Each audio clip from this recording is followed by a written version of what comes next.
believe that it was that I possibly had a CT done when I had the neurological evaluation to really determine what the nature of my migraines, is what I was told.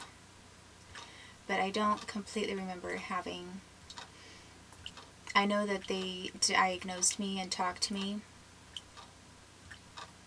and possibly I think I had a CT, but I'm not positive. And so if I didn't, then the next time that I had a CT was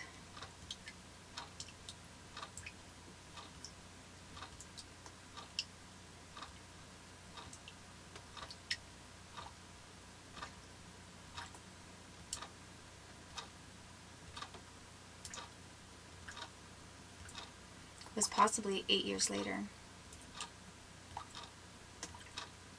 And I know that if I did not have a CT when I had that neurological evaluation, I know for a fact that as soon as I was in the state of Washington, they were pushing me to have their neurological evaluation with their doctors, and they wanted me to have a CT. And they wanted me to see Dr. Turnaby. It was neurologist Turnaby. And had I done that, that would have made it exactly 3 to 4 years from the time of my last CT. So basically, the United States has tortured me and done it out of hate and jealousy motives, and then they've been trying to follow me and track me, come up with excuses for taking blood samples from me and getting a CT of my head every 3 to 4 years.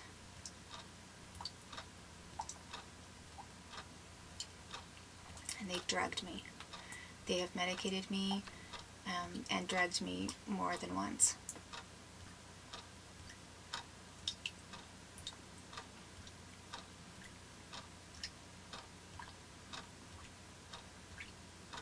And then, exactly what am I supposed to do? I have a college term.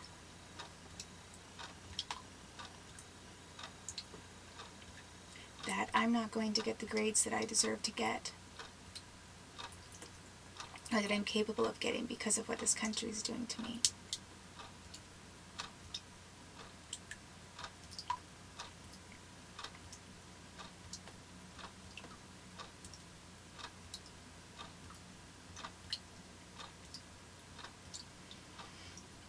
The person that I had to stay with in Wenatchee, named Steve Mays, I think I touched on this point. He is related, I believe, possibly, by marriage, to a man by the last name of Danielson. His name was Herman Danielson, and he was United States military. He lived across from our house in Moses Lake, Washington. On one side of our house, we had one Army group, the Coombs. Chandra Coombs was the girl. She's the only name that I remember. But her brother was United States Army. On the other side of our house was Herman Danielson, who was also United States Army, or military. And a couple of his kids married people with the last name of Mays. He's also from Sweden, I guess, originally. But a couple of his kids married people by the last name of Mays. And then I was staying with somebody in Wenatchee with the last name of Mays, who I was connected to police and to research of human beings. Basically, it's like there were a few good people around me most of my life, and then when another group decided that they hated my parents and wanted to punish them for some reason and force them to work for them, and when they got worried about me or my brother or someone looking too special, they decided to go after us, and they used whatever resources were already in place at their disposal to do this. So they basically committed hate crime in the name of national interest, when it has not ever been about that. The only reason somebody would go along with it, if it's not for religious reasons, would be politics, And politics typically involves money.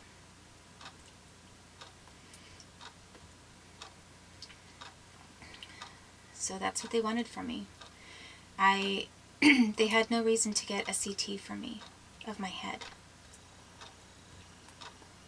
CPS, the parenting people, there was nothing wrong with, I wasn't stumbling into the offices. My parenting was fine. And there was nothing wrong with my ability to parent. There was nothing wrong with my intelligence level, and they knew that. There was nothing wrong with my physical motor skills or anything else. They basically got a CT because the government wanted a CT after they tortured the living daylights out of me and my son. So is that what they're going to do with my son the rest of his life? Take baseline tests of him and then track him for the rest of his life? You know, he could have been, he could have done quite a lot in this country and for this country, and instead they reduced him. Nobody who is proud of their country starts reducing people. They don't reduce people and try to minimize talent unless they are being anti-competitive and they want a different group to get ahead. Nobody who's proud of their country does that to their citizens. And yet this is what the United States has done to both me and my son. And probably to my parents. And I'm sure it's been done to my brother as well.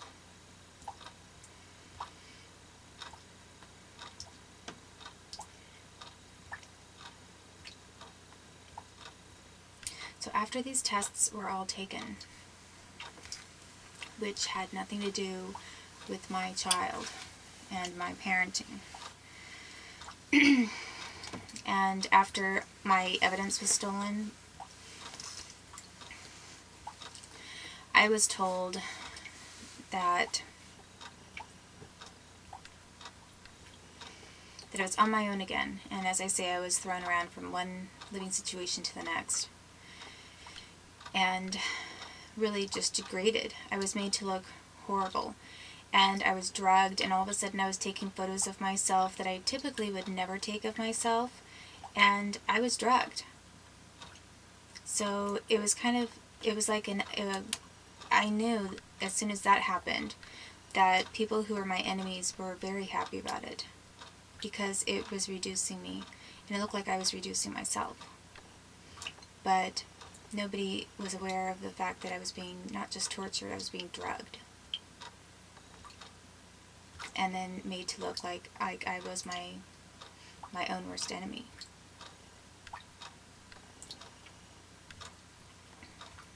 And at that point, around the time that I actually, and all that time I had been told, you know, to get counseling or whatever, and I was trying to get counseling because I knew it would work in my interests, because either a psychologist was going to lie about me and ruin their reputation as a psychologist professional, or I could have the counseling done and it would confirm that I was not mentally ill. And when I tried to get counseling, which was supposed to be provided even by this federally funded clinic, Columbia Valley Community Health, the counseling center was separate from them, and it was the only place in town to have that done. And I asked, and they basically told me no. So I was pushed out of counseling when I was told I had to get counseling, and I was pushed out of counseling by a federally funded clinic. They got their money from the federal government, United States federal government.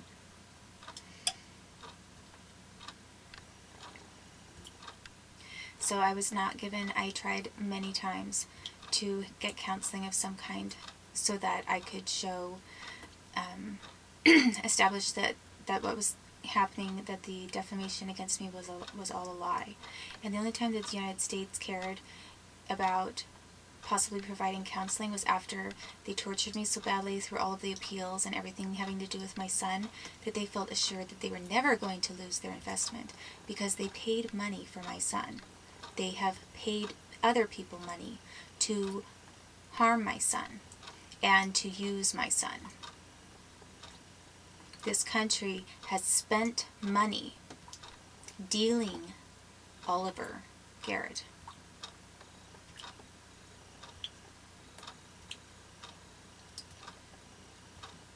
They think that they've invested. After they tortured him and ruined his life, they think that they've made an investment in my son. And they don't want me to take their property back, because they still consider my son to be their property.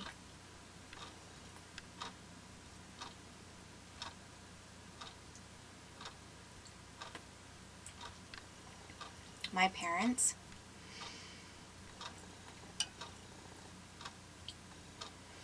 are treated like United States property. They are treated like slaves. If they don't do what the United States wants,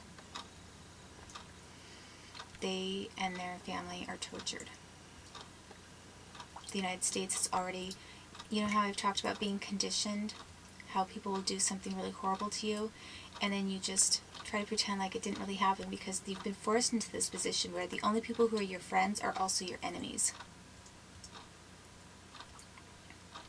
So basically they keep reinforcing this idea of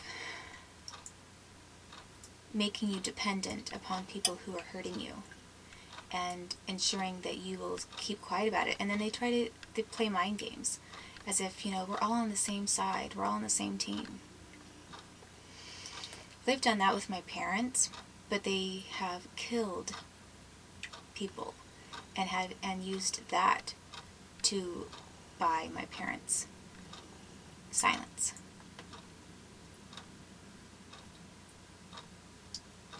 For me, it's little torture reminders. And they killed my unborn son, and I know that they did it, and they know that I know. Because no one else has that ability to affect technology and to jam computers and computer systems from a distance. So the United States has not only tortured me and reminded me that they will torture me, they have put my son in front of my face and shown me that they will torture and harm my son, and they killed and murdered my unborn child. What they've done with my parents is probably 10 times worse. My parents are much more valuable in a lot of ways than I am. I was like valuable as a bride, valuable as somebody who the government thinks they can negotiate with. I mean, make sure that I don't actually make any choices for myself, or I don't have independence, and that I can't, you know, shine on my own.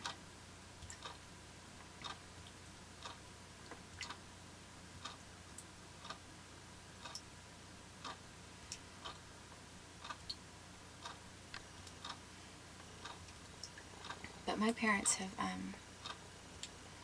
I'm pretty sure they've seen people killed right in front of their eyes. I know they've been kidnapped, like in every sense of the word. Kidnapped. They've been kidnapped. I've been held hostage. And when I say my son was kidnapped from me, I say that because that's essentially what it was. And yet, they made it look like it was legal and they set me up. People colluded to commit crimes. But with my parents, I believe they have been truly actually kidnapped. So we're all hostages, and who's getting rich off of us?